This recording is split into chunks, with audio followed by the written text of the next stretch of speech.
এবার যে জায়গাটা আসছে যে variation of del zero values, মানে স্প্লিটিং এনার্জি ডিফারেন্সটা হবে ডিফারেন্ট মেটাল সেন্টারের ক্ষেত্রে, সেটা কিভাবে কার উপরে ডিপেন্ড করছে।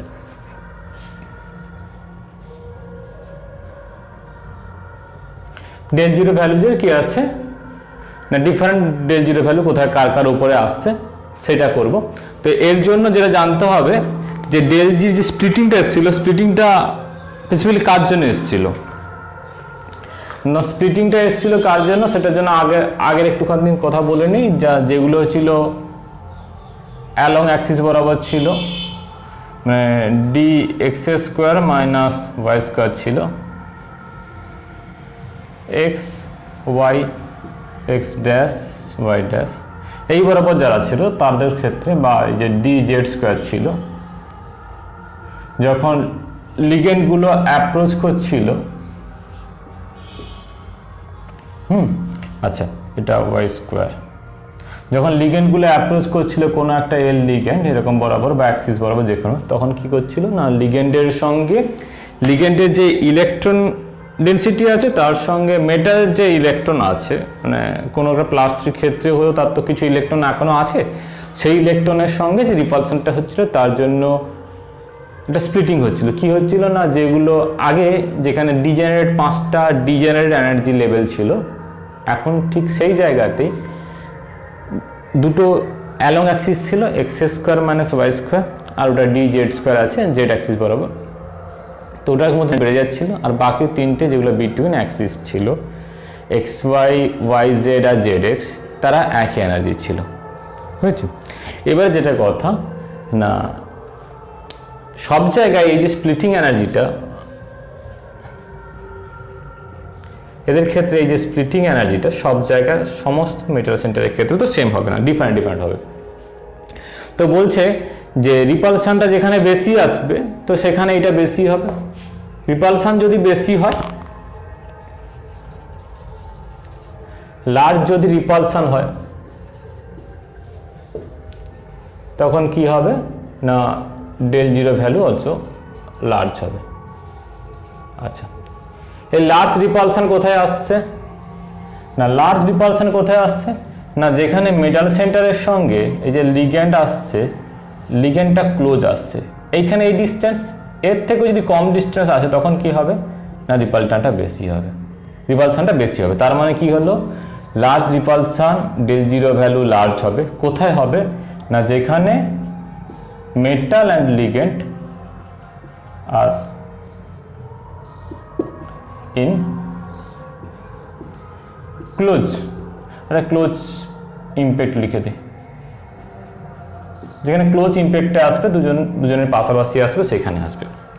এবারে নেক্সট পয়েন্ট, ক্লোজ ইম্প্যাক্ট কোথায় আসবে না সেখানে দুটো জিনিস বলা হচ্ছে কি না, এক নম্বর মেটালের উপর ডিপেন্ড করবে।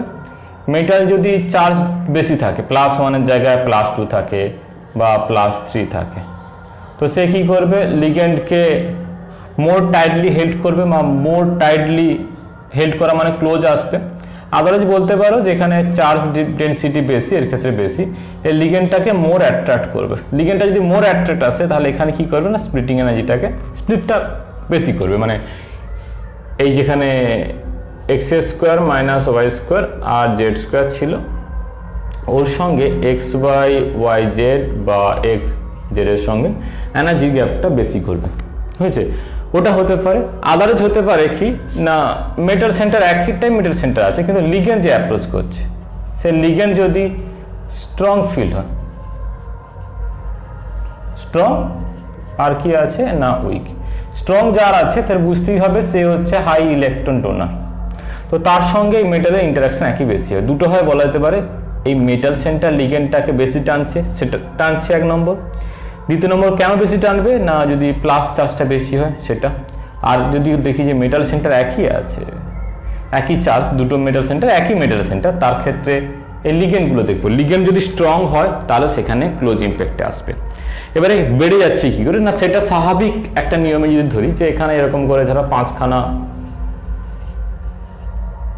হয়েছিল, 5খানা ধরো একটা বল ছিল, আমি বাইরে থেকে একটা কোনো একটা আর কোনো একটা স্ট্রাইকার দেয়, ক্যারামের ক্ষেত্রে কোনো একটা স্ট্রাইকার দিয়ে স্ট্রাইক করছি, তো তো স্ট্রাইকটা যত ফাস্ট করবে এগুলো তত বেশি বাইরের দিকে যাবে।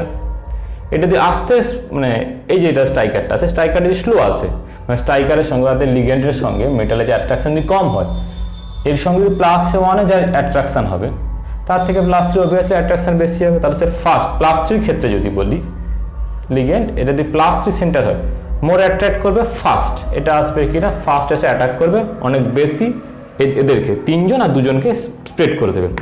আর যদি হয় যে এরকম আছে যে এটা +1 সেন্টার হয় তখন কি হবে না এই লিগ্যান্ডটা আসবে কিন্তু সে একটু স্লো অ্যাপ্রোচ করবে, তার জন্য এই স্প্লিটিংটা একটুখানি কম হবে।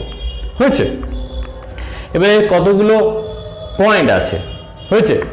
পয়েন্টগুলো নোটেই আছে, একটুখানি ফার্স্ট দেখে নেবে। আচ্ছা, শেষ থেকে বলছি 5 নম্বর যেটা আছে নেচার অফ দ্য লিগ্যান্ড, এটা স্পেকট্রোকেমিক্যাল সিরিজ থেকে দেখবে। আচ্ছা এখানে দেখো এইখানে যেটা আছে স্পেকট্রোকেমিক্যাল সিরিজ যেটা আছে, ওকে স্পেকট্রোকেমিক্যাল সিরিজের ক্ষেত্রে যেটা দেখবে কি না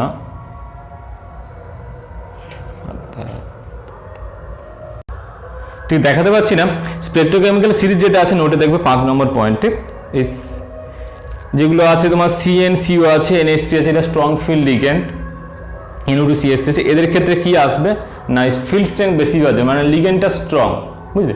এই পয়েন্টে যেটা আছে লিগ্যান্ডটা স্ট্রং তার জন্য কী হবে মোর ফাস্ট অ্যাটাচ হবে বা অ্যাট্রাকশান বেশি হবে, তার জন্য ΔO ভ্যালু বাড়বে।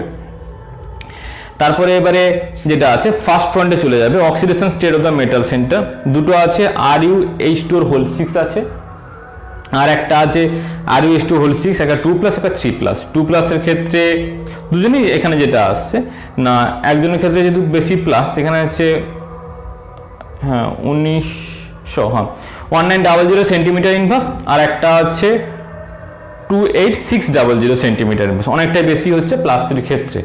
আচ্ছা কোয়ান্টাম নাম্বার, হ্যাঁ কোয়ান্টাম নাম্বারের ক্ষেত্রে বলা হচ্ছে কি না এখানে একটা কথা বলতে হবে, এখানেও একই রকমভাবে মেটালটা সেন্টারটাকে করছে, সেটা হচ্ছে 3D মানে একটা গ্রুপের আর কি একই অক্সিডেশন স্টেটে এটা 3D 4D একটা 5D আছে। তো বলছে 3D 4D 5D সবার একই ইলেকট্রন আছে, বলছে 5D ক্ষেত্রে মেটাল সেন্টার যেটা হবে তার সঙ্গে লিগ্যান্ডটা মোর টাইটলি অ্যাপ্রোচ করবে বা মোর ফাস্ট অ্যাপ্রোচ করবে। কেন বলছে না 5Dটা একই ইলেকট্রন আছে সেই জায়গা থেকেই বলছি, ফার্স্ট অক্সিজেশন স্টেটটা দেখে নেবে এটা যার বেশি সেক্ষেত্রে বেশি হবে, অর্থাৎ অক্সিজেন স্টেট একই আছে সেখানে কি করবো না 5D যার আছে 5Dর ক্ষেত্রে দেখবো 5D থাকে কি না অনেক বেশি ডিফিউজড, এটা যেরকম আছে 3D 4D একটু বড় হবে, 5Dটা অনেক বেশি ডিফিউজড থাকবে। আচ্ছা এবার ডির স্ক্রিনিং এফেক্টের ক্ষেত্রে বলতে পারি এটা D5Dর ক্ষেত্রে স্ক্রিনিং এফেক্ট আরও একটু কম হবে মানে জেড এফেক্টিভ বাড়বে, তার জন্য লিগ্যান্ডটার সঙ্গে বা লিগ্যান্ডটাকে মেটাল কি করবে অনেক বেশি অ্যাট্রাক্ট করবে, যেহেতু মেটালের জেড এফেক্টিভ হচ্ছে বেড়ে যাচ্ছে তার জন্য। হ্যাঁ তো ওটা সেকেন্ড পয়েন্টে আছে, বুঝছে সবারই +3 অক্সিজেন স্টেট। এবার different charges of the cation, ক্যাটায়নের ক্ষেত্রে ডিফারেন্ট চার্জ হলে তো হয়েই যাবে, ওটা কোনো প্রবলেম নেই, যেখানে +3 হবে সেখানটা অবভিয়াসলি বেশি হবে। ওই ভ্যানাডিয়াম আর ক্রোমিয়ামের একজন 2+, একজন 3+ আছে দেখবে। Same charges on the cation, ক্যাটায়নের ক্ষেত্রে সেম চার্জ আছে, এখানে কোবাল্ট আর নিকেলের দুটো এক্সাম্পল দেওয়া আছে, একটা 3D7 একটা 3D8 হয়েছে। দুটো মেটাল সেন্টার আছে, দুজনের ক্ষেত্রে চার্জ সমান আছে। এবারে কি করব না কার ক্ষেত্রে বেশি না এখানে দেখতে পাচ্ছি একজনের ক্ষেত্রে আছে কি না D7, এবারে দেখা যাচ্ছে সব কিছু সমান আছে, তোমার দুজনেই 3D আছে, দুজনেরই অক্সিডেশন স্টেট একই আছে, তো সেখানে আলাদা করতে পারছে না, সেখানে নতুন আবার কি চলে এলো। হ্যাঁ এবার যেটা বলছিলাম লাস্টে পয়েন্টটা ছিল ওটা 4 নম্বর পয়েন্ট দেখবে, দুটো মেটাল সেন্টার আছে ওর, আচ্ছা কেটে দিয়েছি, CO2+ আছে 3D7 আর আছে Na+2 আছে 3D8। এবার কোন ক্ষেত্রে মেটাল সেন্টারটাকে বেশি অ্যাপ্রোচ করবে, তো স্বাভাবিকভাবে জেড এফেক্টিভ যার বেশি হবে তো এর ক্ষেত্রে বেশি পাবো। আর উল্টো দিক দিয়ে একটা জিনিস বলা যায় কি হচ্ছে না এর ক্ষেত্রে সেম চার্জ, এর ক্ষেত্রে সেম চার্জ, এটা তো অলরেডি কাকে টানছে ভেতরের 7 জন টানছে, তো যে কম সংখ্যক ইলেকট্রনকে অ্যাট্রাক্ট করছে আয়োজন করছে কি একটু বেশি সংখ্যা, একটাই বেশি যদিও 8টা ইলেকট্রন টানছে, তো সে কোনটা লিগ্যান্ডকে বেশি অ্যাপ্রোচ করবে এটা না এইজন, না বলছে যে অলরেডি 8 জনকে টানছে সে আর একটা এক্সট্রা বাইরের লিগ্যান্ডকে যেভাবে অ্যাট্রাক্ট করবে তার চেয়ে কি হবে না, যে কম সংখ্যক ইলেকট্রনকে টানছে তার চেয়ে বেশি অ্যাট্রাক্ট করবে। তার জন্য লেখা আছে যে del 0 ডিক্রিজ করবে with increase in D electron. আচ্ছা, এই দুটোর ভ্যালুও দেওয়া আছে, দাঁড়াও ভ্যালু দুটো দেওয়া আছে। একজনের ক্ষেত্রে এটার ক্ষেত্রে হচ্ছে 9300 সেন্টিমিটার ইনভার্স, আর এর ক্ষেত্রে হচ্ছে 8500 সেন্টিমিটার ইনভার্স।